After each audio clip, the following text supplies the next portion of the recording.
বাসা থেকে বের হলেই বোঝা যায় যে আসলেই দেশটা স্বাধীন হয়েছে। মানে প্রত্যেকটা ক্ষেত্রেই ছাত্রছাত্রীরা এত সুন্দরভাবে সবকিছু হ্যান্ডেল করছে। এই আন্দোলনে শহীদ হওয়া প্রতিটা শহীদ ভাই বোনদের স্মরণে স্কুল, কলেজ, ভার্সিটিগুলোতে মোমবাতি প্রজ্বলন হচ্ছে। তো এমনই একটা মোমবাতি প্রজ্বলনে আজকে পার্টিসিপেট করব। আসসালামু আলাইকুম অ্যান্ড ওয়েলকাম ব্যাক। খুব তাড়াতাড়ি আর ঝটপট রেডি হয়ে নিচ্ছি, কারণ ফাতিহাকে বাসায় রেখে যাব। আর ওকে বাসায় রেখে গেলে আমাকে একদম চোরের মতো বাসা থেকে বের হতে হয়। স্কুল, কলেজ কিংবা ভার্সিটি কোনোটাই আমার এই শহরে নেই, তাই বান্ধবী হচ্ছে আমার ভরসা। ও যখন আমাকে বলল আমি আর মানা করতে পারলাম না। ওর স্কুলেই আজকে মোমবাতি প্রজ্বলন। বাসা থেকে বের হয়ে খুবই সুন্দর পরিবেশ দেখছি চারিদিকে, যেখানে এই জায়গাটায় সব সময় জ্যাম লেগেই থাকে। সেখানে স্টুডেন্টসরা কত সুন্দর করে সবকিছু মেনটেন করছে। পুলিশরা যা পারেনি স্টুডেন্টসরা তা করে দেখাচ্ছে। মজাও পাচ্ছিলাম, দেখে ভালোও লাগছিল।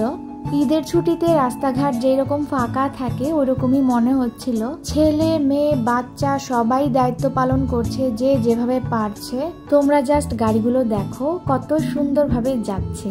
যেখানে একজন আরেকজনকে ওভারটেক করতে থাকে সেখানে একদম সিরিয়াল মতোই যাচ্ছে। আর এগুলো সবই ছাত্রছাত্রীদের কারণেই হচ্ছে।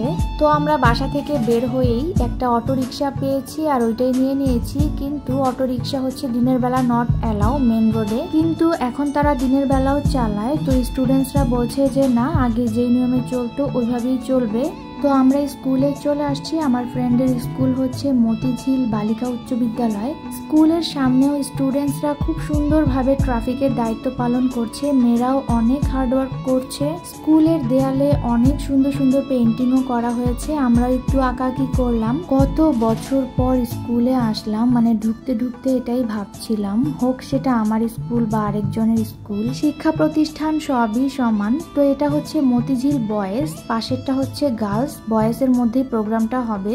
এই স্কুলের ড্রেসের কালারের সাথে আমার স্কুলের ড্রেসের কালার মিলে দেখেই ভালো লাগছিল। আর এই পাশে ছিল স্কাউটের স্টুডেন্টসরা। আমার ফ্রেন্ড ছাড়া আমি এখানে কাউকে চিনি না, কিন্তু আমার কেন জানি মনে হচ্ছে সবাই আমার পরিচিত, সবাইকেই আমি চিনি। এই মেয়ে দুইটাকে দেখে আমার আর আমার বেস্ট ফ্রেন্ডের কথা মনে পড়ে গেল।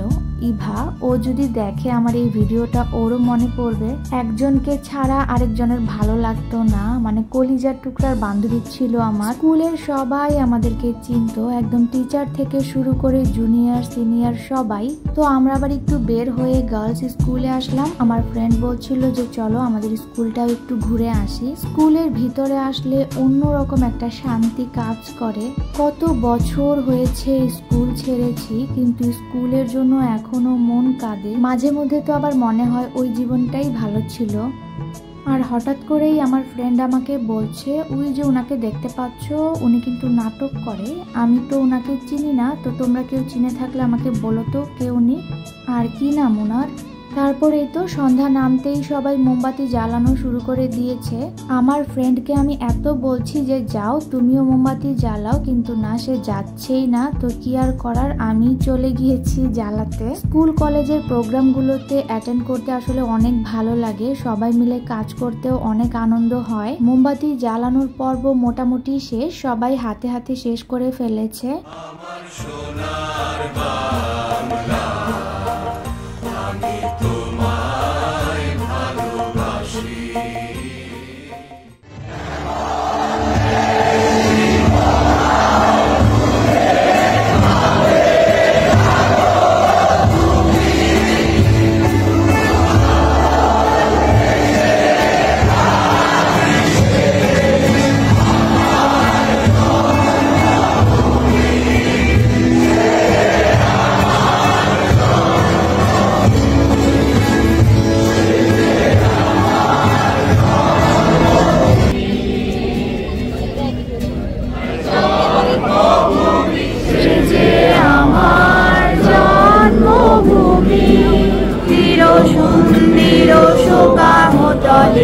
কত প্রাণ হয়েছে বলিদান।